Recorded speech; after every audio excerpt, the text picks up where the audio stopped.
Mga ka-digital disciple, may tanong ako sa inyo. Paano kung ginagawa mo ng tama pero patuloy ka pa rin kinokontra at hindi pinaniniwalaan? Minsan, kahit malino ang kabutihan, may mga taong tumatanggi pa rin sa katotohanan.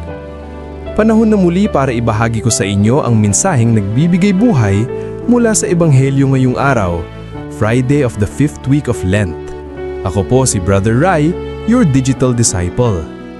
Sa Ebanghelyo natin ngayon mula sa Juan chapter 10 verses 31 to 42, muli na namang nagtangka ang mga Hudyo na batuhin si Jesus. Tinamong sila ni Jesus, "Alin sa mga mabubuting gawa na ginawa ko ang dahilan ng pagbato ninyo sa akin?" Sumagot sila, "Hindi dahil sa mabuting gawa, kundi dahil sa pag-aangkinin niya na siya ay Diyos." Ipinaliwanag ni Jesus ang kanyang ugnayan sa Ama, ngunit hindi pa rin sila naniwala sa kanya. Kaya sinabi niya, "Kung hindi ninyo ako pinaniniwalaan, paniwalaan ninyo ang aking mga gawa." Sa huli, muli nila siyang tangkaing dakpin, pero nakaligtas siya at pumunta sa kabila ng ilog Jordan. At doon, maraming tao ang naniwala sa kanya.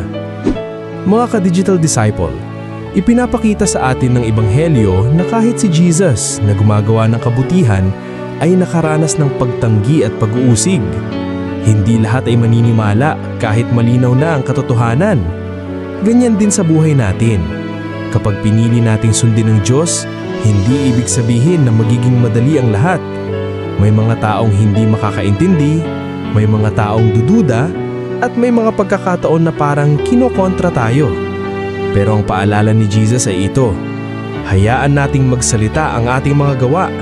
Ang tunay na pananampalataya ay hindi lang nasa salita, kundi nakikita sa ating pamumuhay araw-araw. Sa panahon ng Kwaresma, inaanyayahan tayong manatiling tapat sa Diyos, kahit hindi tayo naiintindihan ng iba. Reflection question: kapag ako ay nakakaranas ng pagtanggi o hindi pagkakaintindihan dahil sa paggawa ng tama, nananatili ba akong tapat sa Diyos? Mga ka-digital disciple, tandaan natin, hindi lahat ay maniniwala sa atin, pero ang mahalaga ay kilala tayo ng Diyos. Magpatuloy tayo sa paggawa ng mabuti, dahil ang ating mga gawa ay magiging patotoo ng ating pananampalataya. Ako po si Brother Rai, online for Christ, offline with purpose. God bless!